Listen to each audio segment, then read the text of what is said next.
जय गुरुदेव। अन्य वासनाओं में तथा शक्तिपात द्वारा कुंडलिनी जागृत होने पर प्राप्त स्वयं सिद्ध साधनों में क्या अंतर है?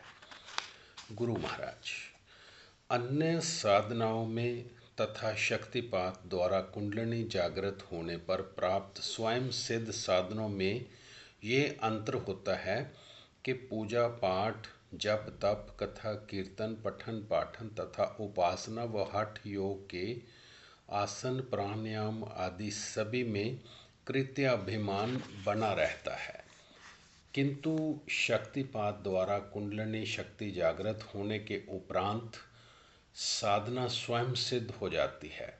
अर्थात कृत्य अभिमान के स्थान पर दृष्टा भाव उदित हो जाता है और कर्म के स्थान पर क्रियाएं आरंभ हो जाती हैं।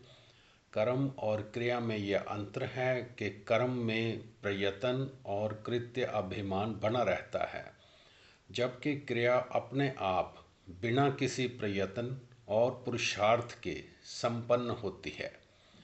इसमें साधक का कर्तव्य केवल अपने अंतर में घटित होने वाली इन क्रियाओं के ऊपर लक्ष्य रखना मात्र होता है।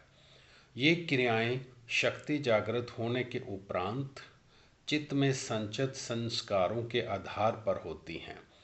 इसके मन में दृष्टा भाव विकसित होता जाता है।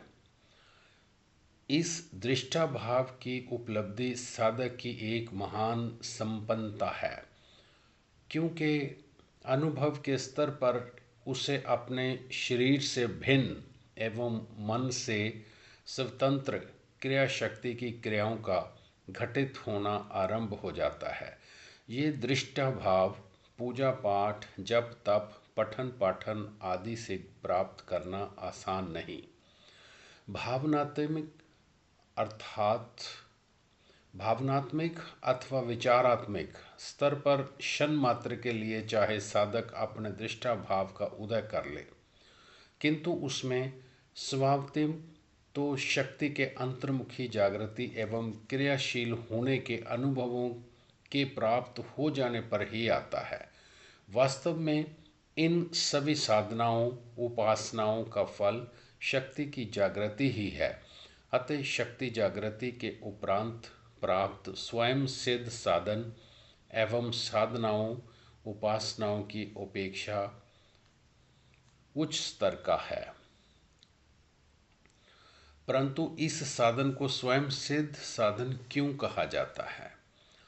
इस साधन को स्वयं सिद्ध साधन इसलिए कहा जाता है क्योंकि शक्ति जागृत होने पर जब साधक साधना में बैठता है तो उसकी शक्ति अंतर्मुखी जागृत और क्रियाशील होने के कारण उसके चित्त के अंतर संचित संस्कारों के आधार पर कार्य करती है।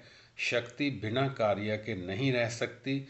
जब तक शक्ति बाहरमुखी कार्यरत होती है, जगत के कार्यों में रत रहती है। अंतर्मुखी जागृत होने पर इसके समक्ष जगत का कोई कार्य नहीं रहता।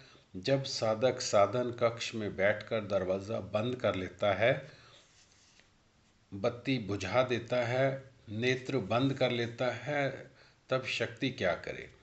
वह बिना कार्य के तो रह नहीं सकती। अतः शक्ति संस्कारों को कुरेदना, उछालना आरंभ कर देती है और इन्हें क्रियाओं में परिणत करके क्षीण करने लगती है।